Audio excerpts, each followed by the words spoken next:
বোলপুরে বহুতলে অগ্নিকাণ্ডে ফরেন্সিক দল। বোলপুর শ্রীনিকেতন রোডে বহুতলে অগ্নিকাণ্ডে নমুনা সংগ্রহের জন্য পৌঁছালো ফরেন্সিক দল।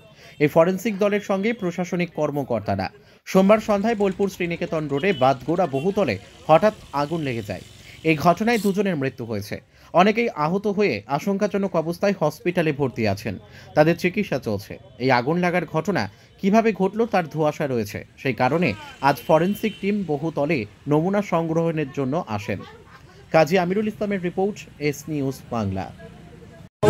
মানে অনাথ হয়ে ভিক্ষারি নিঃস্ব হয়ে পড়ে আছি।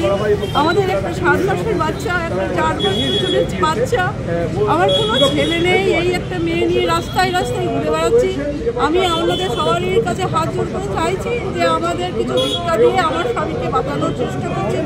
আমার স্বামী ওটা বুঝতে পারছে হয়ে গেছে, কত কি পুড়ে গেছে, কি আছে। যদি কিছু পাই ঘরে, যদি নিয়ে এসে আমার স্বামীকে সুস্থ করতে পারি, যদি আপনারা চ্যানেল থেকে যদি কিছু সাহায্য করতে পারেন, আমাকে একটু সাহায্য করবেন।